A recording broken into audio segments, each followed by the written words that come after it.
fight the problem. Don't fight each other. Whatever the problem is, you together fighting the problem to resolve it.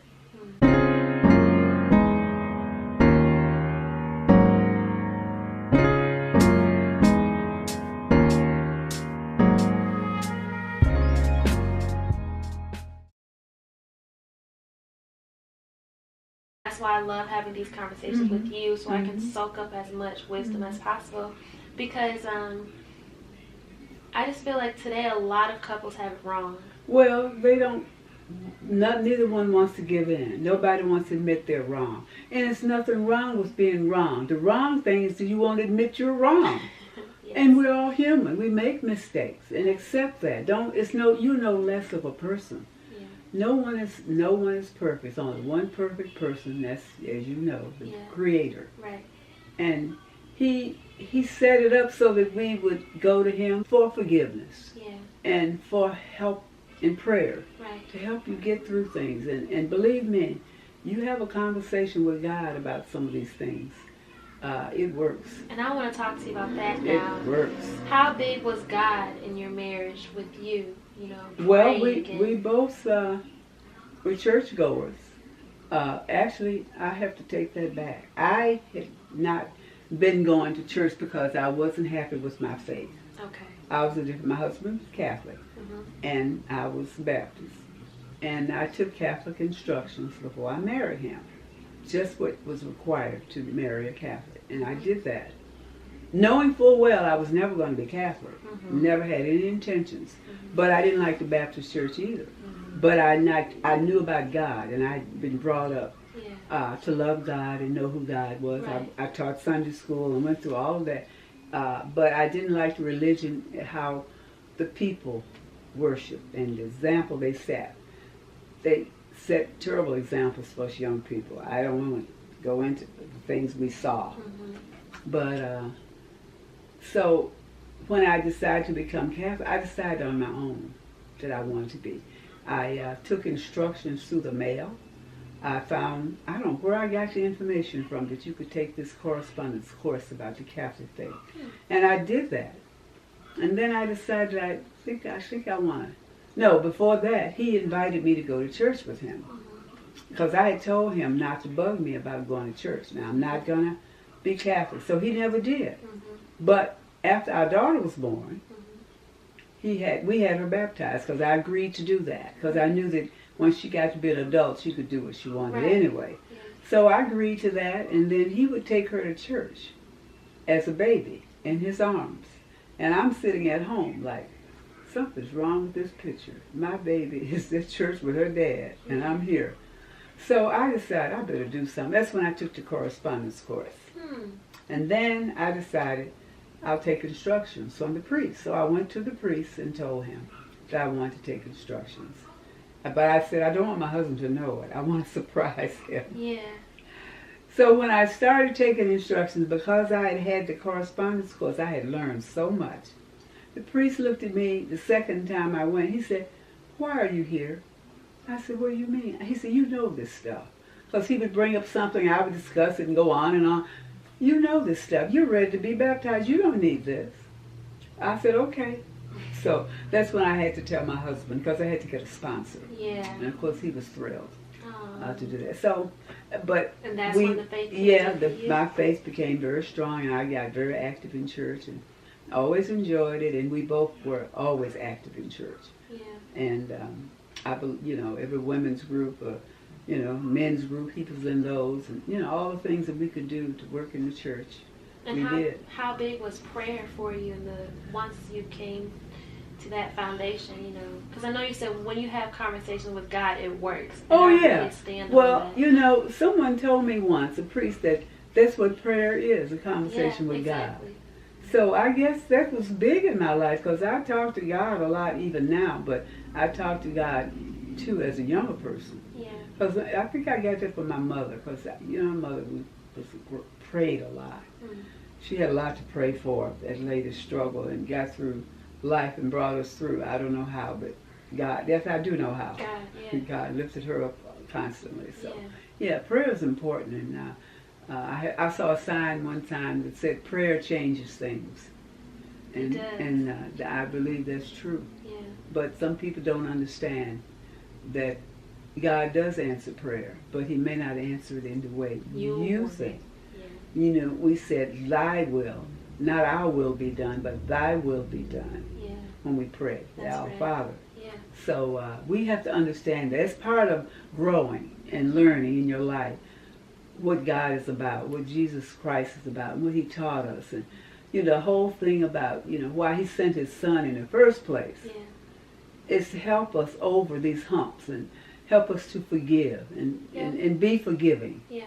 And hopefully the person will. Some people don't believe in forgiving, and see, I was always more forgiving than my husband. As wonderful as he was, it took him a much longer time to accept that.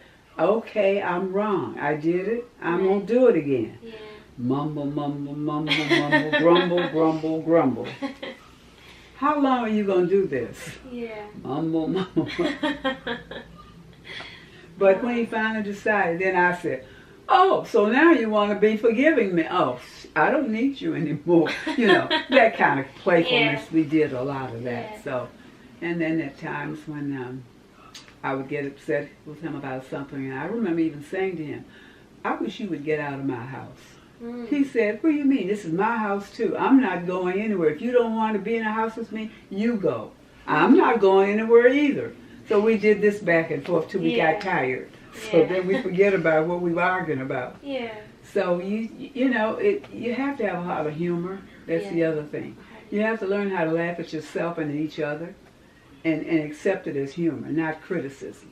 I like that. You have to accept the humor as humor and not and accept criticism when it's warranted. Right. There's nothing wrong with constructive criticism. Don't just criticize for the sake of it. Right.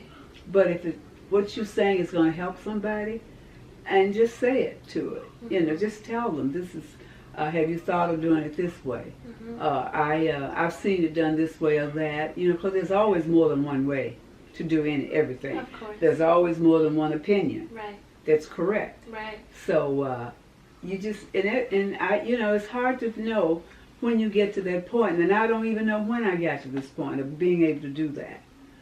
But I'm so glad I got there while my husband was still with me, right. So we could live a life without all that nonsense going on all the time. Well, so you said while your husband was still with you. Yeah. So, yes, my sweet Uncle Burton has gone to be with the Lord last year. So it's still kind of fresh with me at times. I'm still, working over it and work on acceptance of the fact that, he's no longer here. He's here. Right. But not physically present. But his, he left me a lot of wonderful memories. Yeah. And he had a lot of wisdom, too. He did. I remember. A lot of wisdom. I've learned, how important it is to try to learn what the good book tells you sometimes. Right. Yeah. It's literally my foundation. I study it. Well, did someone tell you about the Bible, or is it something you picked up on your own? Honestly, yes. Well, a little bit of both, because I grew up in a Christian home too with my parents. Yeah. And then I went to private schools growing up as well. Yeah. However, I really it's not like I actively saw someone reading the Bible in the family. Yeah. Oh, okay. You know. You started on your own then to read it. Yeah. This is the last one I know. Okay. Okay. Give us some advice on how we can look like you when we get to be your age, Aunt Helen. How many countries have you traveled? Oh, I don't know. I've been over 50. Oh, yes, at least. Basically, she's traveled the whole world. Yeah, and I've been in every continent, all 7, including Antarctica. Several continents I've been in several times.